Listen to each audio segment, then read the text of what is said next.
Fala pessoal, beleza? Tô colocando aqui então para vocês o vídeo que eu tinha prometido, que era um vídeo de preparos, né? Que demonstração do preparo para poder agilizar a vida no laboratório de vocês, então. Então, hoje a gente vou falar de dois vídeos, vou mostrar dois vídeos para vocês. Primeiro, um vídeo de preparos para coroas totais posteriores, depois um vídeo de coroas totais para anteriores. Quando a gente está pensando, né, o meu objetivo aqui não é explicar para vocês, vocês já tiveram toda a parte teórica, o objetivo aqui é falar para vocês sobre como fazer uma demonstração de preparo, né? Mas quando a gente está fazendo um preparo, a gente tem que pensar em algumas características que são fundamentais para que a gente faça um bom preparo. A gente tem que pensar primeiro que o nosso preparo tem que ter espaço suficiente para o material restaurador. Então, esse espaço suficiente depende muito do planejamento e o que a gente definiu para o nosso paciente. No nosso caso, a gente tem uma metalocerâmica, né? Então, a gente precisa de espaço suficiente para repor dois materiais, um dente, um material que é o metal e outro material que é a cerâmica. Então é um preparo com volume de desgaste um pouco maior do que os outros, né? Coroas totais metálicas ou coroas cerâmicas puras, aí depende de uma série de fatores. Então a gente precisa de ter um espaço suficiente para o material restaurador. Aqui a gente vai variar entre 1,5 mm a 2 milímetros de material restaurador, de desgaste, podendo chegar até 2,5 mm. Isso depende, como eu falei para vocês, do tipo de região que a gente está trabalhando. Regiões que têm uma maior carga mastigatória, a gente tem que ter um pouco maior o volume de material restaurador, como por exemplo as cúspides funcionais, as VIPs, vestibular inferior, palatina superior, são cúspides que recebem muita carga.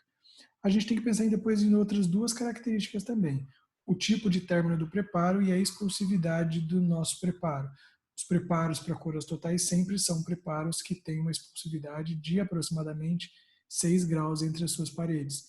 E o término do preparo para coroas metalocerâmicas, ele é um término que a gente chama de chanfro. Isso é uma característica do preparo para metalocerâmica. Existem os outros preparos também, um término do preparo, degrau 135 graus, por exemplo, pode aparecer para vocês. Mas aqui a gente combinou que usaria o chanfro. E para isso, a gente tem que ter brocas específicas, né? Primeiro é uma broca esférica ali, então da esquerda para a direita uma broca esférica, uma broca 2136 ou 4138, uma 2200 para rompimento de contato proximal, e aí também a gente tem uma 3118 que é mais para dentes anteriores que a gente usa. Bom, aí tem o videozinho da demonstração do preparo para vocês. Vamos lá ao videozinho. A primeira parte que a gente faz é o sulco de orientação. A gente tem que fazer, começa o nosso preparo pela face oclusal. Então a gente faz o sulco de orientação. Eu particularmente gosto de fazer o sulco de orientação nas cúspides, nas arestas das cúspides, porque é o ponto mais alto da cúspide. Então eu vou ter que reduzir a partir dele. Mas isso é uma característica pessoal. Cada um tem sulcos de orientação servem para orientar. Cada um se orienta da forma que melhor achar, com o número de sulcos e com a quantidade deles. Eu faço sulco nas cúspides, nas arestas triturantes das cúspides para que eu consiga executar bem o meu preparo. Então, depois que eu faço o suco, o volume de desgaste do suco depende do preparo. Aqui a gente tem 2,5 mm, entra aí a 21,36, praticamente uma broca inteira.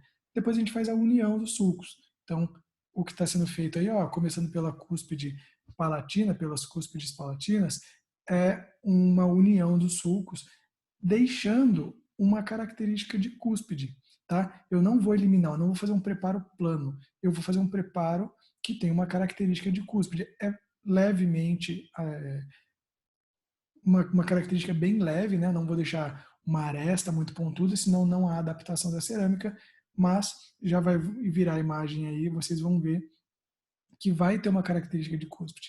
Lembrando que a cúspide palatina, no caso de dentes inferiores, que é o caso desse manequim aí, é uma cúspide que recebe um volume menor de desgaste, porque ela não é uma cúspide de suporte. Então, observe que eu já rompi a crista de esmalte, ó, no sulco ali de escape para a palatina, eu tenho uma depressão, então eu sigo essa depressão, ó, já vai virar de lado e vai ser possível de ver.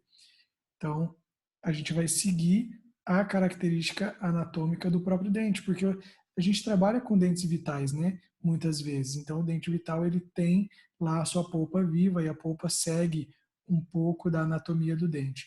Então, se eu olho de lado, olha lá como eu reduzir, deixando uma característica de cúspide. Não vou deixar pontudo, mas vou deixar uma característica de cúspide.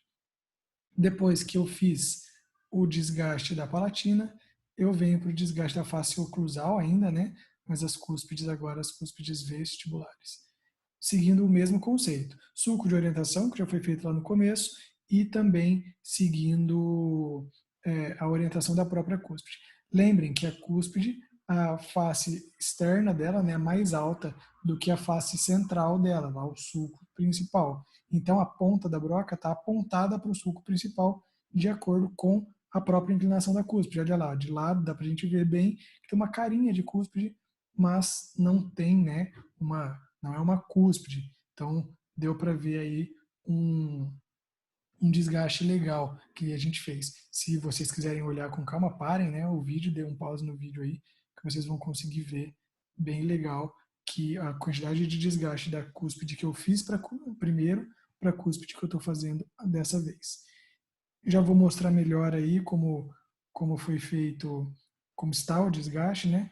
Mas observem que lá na região central do sulco principal eu vou alisar ele, não vou deixar marcações. Eu não posso deixar nenhuma aresta viva. Se eu deixar arestas vivas, a metalocerâmica ela não se adapta. Saiu um pouquinho aí, né, que eu estou limpando para poder ficar mais fácil de ver, mas já vai voltar e vocês vão poder ver, ó, olha lá, os desgastes tem cara de cuspe, mas não tem ponta, não é alto. Não, ele só tem uma cara, sinuoso, levemente demarcado. Agora eu vou para a face vestibular. Né, vou fazer o desgaste da face vestibular. Lembrem que a face vestibular ela tem duas inclinações. Ó. Ela não é uma face plana. Aí uma vista oclusal, né? E agora eu vou para a face vestibular. Então a face vestibular ela tem duas inclinações. E a broca ela segue a inclinação da própria cúspide. Ó. Primeira inclinação e a segunda inclinação lá no terço cervical. Então eu tenho duas inclinações. Né? Então eu vou primeiro fazer a inclinação do terço incisal. Ó. De novo, aí também tem entre 1,5 mm e 2 mm de desgaste. Né? Eu mostrei uma tabelinha para vocês sigam a tabelinha, mas eu entro uma broca inteira aí, ó, 21,36 que eu estou utilizando, podendo ser utilizado também a 41,38, porque a broca ela dá inclinação para a gente de 3 graus, a expulsividade, né? Olha agora como eu estou bem paralelo ao longo eixo do dente, né? Bem perpendicular ao longo eixo do dente, porque o meu terço cervical ele tem a inclinação de 3 graus. Então foram feitos os sulcos de orientação em dois planos, primeiro o terço incisal com um plano, reforçando um pouquinho ele, ó, e depois o sulco de orientação cervical. Ó, uma broca da 2136 eu entrei aí. E agora, primeiro eu vou fazer a união dos sulcos de orientação do terço cervical. Ó. Broca inclinada, seguindo a angulação do próprio dente, e aí eu venho fazendo a união dos sulcos. Lembrando que o dente ele também não é plano na sua face vestibular. Ele tem inclinação cérvico-incisal e tem inclinação mesiodistal. Eu tenho que seguir as duas inclinações, eu não posso deixar uma parede plana aí. Eu tenho que seguir tanto a inclinação cérvico-incisal quanto a inclinação mesiodistal. Então, olha lá, já entrando ali na face proximal, ali eu tenho um dente preparado, né? Então, tá bem mais fácil, mas não é sempre assim. Então, proteger com uma tira matriz, se for necessário, nas faces proximais, para que a gente consiga executar bem o preparo. Olhando de cima, vou mostrar melhor, provavelmente, mas secando ali, né, que eu dei uma molhadinha, mas olhem o desgaste da primeira, da cúspide, da região da cúspide mesovestibular aí, agora eu vou para a mesopalatina, da face vestibular, né? Então eu vou agora para a cúspide disto vestibular, fazendo também o desgaste, né, a união dos sulcos para que eu tenha a obtenção do material restaurador. Então, o primeiro terço, que é o terço incisal, na verdade eu vou usar em 2 planos, né? Então, do terço médio para o terço incisal e do terço médio para o terço cervical serão 2 planos de orientação, seguindo a própria inclinação do dente, tá, pessoal? Eu não estou criando nada, estou seguindo a própria inclinação que o dente tem. Ó, então agora eu consigo começar a ver os sulcos cervicais lá, ó. Eu já vejo a inclinação, o desgaste que eu fiz na vestibular, no terço incisal, e também já vi ali os sulcos cervicais. Agora, então já está feito o terço lá, mostrando bem a inclinação, e agora eu vou mudar a inclinação, porque vou perpendicular ao longo eixo do dente, né? Porque essa região cervical, ela tem que ter aquela inclinação de 3 graus que eu falei para vocês. E aí comecem a perceber que a ponta da broca, que é quem vai dar o término em chanfro, estou com a 21,36 ou com a 41,38, porque é a ponta da broca que dá, dessas duas brocas que dão o término em chanfro. Percebe que ela começa já a desenhar o término lá, ó. A broca já vai desenhando, eu vou sempre de uma maneira retilínea desenhando o término. Não posso ter nenhum tipo de degrau antes entre a face vestibular e o término. O término é onde vai acabar a minha coroa. Então, observem ó, que a broca ela já vai desenhando ali, ela vem bem retilínea, seguindo a angulação da gengiva, a inclinação da gengiva. Ó. A gengiva tem uma região mais depressiva, uma região que vai para a face proximal, que vai subindo um pouquinho. Eu vou seguindo a inclinação da própria gengiva, a angulação da própria gengiva, e a broca ela vem sempre retilínea, observe. A ponta da broca é quem vai determinar o término. Então, a broca vem sempre retilínea ali. Ó. Agora eu já vou movimentando um pouco a broca para não ter nenhum degrau entre o terço cervical e o terço incisal. Então é uma face lisa e depois eu vou mostrar lateralmente. Olha lá, agora eu já consigo começar a ver o término. Ó, e vejo duas angulações no sentido cérvico-incisal ou oclusal, né, na verdade. Vejo duas inclinações sem nenhum tipo de degrau. É liso, tá? Não tem nenhuma, não pode ter nenhuma aresta, não pode ter nenhum remanescente ali. Então tem que deixar bem lisinho do terço cervical para o terço oclusal. Dentes posteriores, né, acho que eu falei incisal algumas vezes, mas dentes posteriores tem face oclusal, não incisal. E aí eu já começo a delimitar bem o meu término de preparo. Ó. Uma coisa que tem que estar muito bem delimitada é o término do preparo, para que a gente tenha uma adaptação da coroa bem bacana. Então, olhando de cima, consigo verificar o término. E agora a gente vai para a face palatina, né? A face palatina, deixa eu ver se eu já vou para a face palatina mesmo. Estou lavando aí, né, secando a minha bancada ali, para poder conseguir mostrar bem. Mas aí, ó, inclinação, volume de desgaste, quando eu olho pela vestibular eu enxergo o término já desenhado lá, os dois planos olhando numa vista lateral, né? E agora nós vamos para a face palatina, fazer o desgaste da face palatina. A face palatina ela apresenta uma inclinação só. Então a broca ela só trabalha perpendicular ao longo eixo do dente. Eu não tenho duas inclinações como eu tenho na face vestibular. Então faço sulco de orientação na face palatina, eu gosto de fazer 2, tem gente que gosta de fazer 3, pode ser, sempre trabalhando com a mesma broca, a 21,36, podendo ter uma variação para 31,48, que é mais volumosa, mas apresenta o mesmo término em chanfro e a mesma inclinação de 3 graus de expulsividade, como já foi falado na aula de preparos, né? E aí, ó, já fiz os sulcos e já estou unificando para poder agilizar, né? Para o vídeo não ficar muito longo. Mas já estou unificando aí, unindo os sulcos. Ainda não estou mexendo nas faces proximais, lembrando que muitas vezes a gente vai ter dentes, né? Anteriores e posteriores ao dente que a gente está trabalhando. Então ainda não estou mexendo nas faces proximais. Estou simplesmente trabalhando ainda nas faces livres, vestibular e palatina.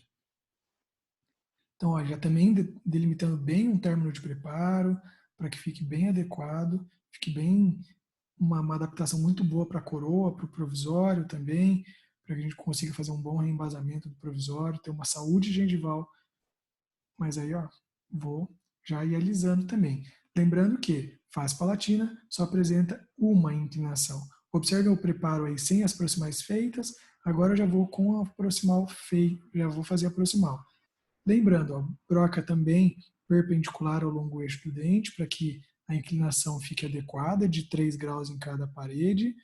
E aí eu estou trabalhando diretamente com a 2136, porque eu não tenho dentes nas faces proximais, né?